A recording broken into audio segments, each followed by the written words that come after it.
200 കോടിയുടെ ഇടപാടും ഹവാലാക്കടത്തും ദുബായിലേക്കുള്ള മണി ട്രാൻസാക്ഷനും വ്യാജ സിമ്മുമൊക്കെയായി ഇഡിയുടെ പിടിയിലകപ്പെട്ട ഭൂലോക തട്ടിപ്പുകാരി തായ്ക്കണ്ടി വീണയെ രക്ഷിച്ചെടുക്കാൻ പിണറായിയുടെ സ്വന്തം അടിമക്കണ്ണായ KT ജലീൽ സാഹിബ് രംഗത്തിറങ്ങിയിരിക്കുന്നു. ഒരു വെടിക്ക് രണ്ട് പക്ഷി എന്ന ലക്ഷ്യവുമായി മുസ്ലിം ലീഗിനെ കൂടി കടന്നാക്രമിച്ചുകൊണ്ടാണ് ജലീൽ വീണക്ക് വക്കാലത്തുമായി ഇറങ്ങി നാണം കെടുന്നത്. പണ്ടേ നാണമില്ലാത്ത ജലീലിന് ഇതൊക്കെ സ്വന്തം ആസനത്തിൽ മുളച്ച ആലിൻ കൊമ്പാണ്. മുസ്ലിം ലീഗ് MLA-മാരുടെ വീടുകളിൽ പരിശോധന നടത്തിയാൽ ചുരുങ്ങിയത് 100 കോടിയുടെ ഹവാല ബിസിനസ് രേഖകളെങ്കിലും ലഭിക്കുമെന്ന് പറഞ്ഞുകൊണ്ടാണ് മുൻമന്ത്രി കൂടിയായ KT ജലീൽ വീണ വിജയന് താരാട്ടുപാടുന്നത്.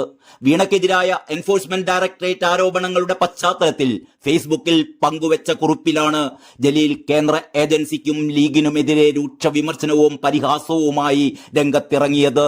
ജലീലിന്റെ ഫേസ്ബുക്ക് പോസ്റ്റിന്റെ പൂർണ്ണരൂപം ഇങ്ങനെയാണ്: അവസാനം എന്തായി കുന്തായി. 85 ലക്ഷം ഹവാല ഇടപാട് എന്നത് 85 കോടി എന്ന് ED പറഞ്ഞിരുന്നെങ്കിൽ കുറച്ചുകൂടി പഞ്ച് കിട്ടിയേനെ എന്നാണ് ജലീലിന്റെ പരിഹാസം. ലീഗ് MLA-മാരുടെ വീടുകൾ പരിശോധിച്ചാൽ ഏറ്റവും ചുരുങ്ങിയത് 100 കോടി ഹവാല ബിസിനസിന്റെ രേഖകൾ കിട്ടും. ഇതിപ്പോ പറ്റെ കുറഞ്ഞല്ലോ ED, നിങ്ങൾ ആരെയാണ് വിഡ്ഢികളാക്കുന്നത് എന്നാണ് ജലീലിന്റെ ചോദ്യം. ഖുർആനിലെ സ്വർണ്ണക്കടത്ത് ആരോപിച്ച് പത്രദൃശ്യ മാധ്യമങ്ങളും UDF-ഉം തനിക്കെതിരെ പ്രചരിപ്പിച്ചതൊക്കെ പെട്ടെന്ന് മറന്നു എന്നുകൂടി ജലീൽ ചോദിക്കുന്നു. ഖുർആനിനൊപ്പം സ്വർണം കയറ്റിയ വണ്ടി MC റോഡ് വഴി ആദ്യം പെരുമ്പാവൂരിലെത്തി.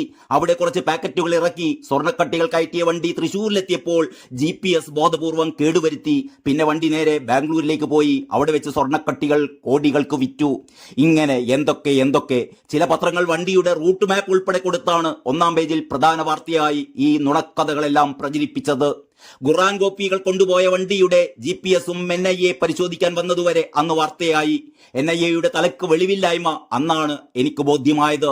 എന്നിട്ട് അവസാനം എന്തായി കുന്തായി എന്നാണ് ജലീലിന്റെ പരിഹാസം. വീണക്കെതിരായ കള്ളക്കഥകൾക്കും അല്പായുസേ ഉണ്ടാകൂ എന്ന് ജലീൽ സമാശ്വസിപ്പിക്കുകയാണ്.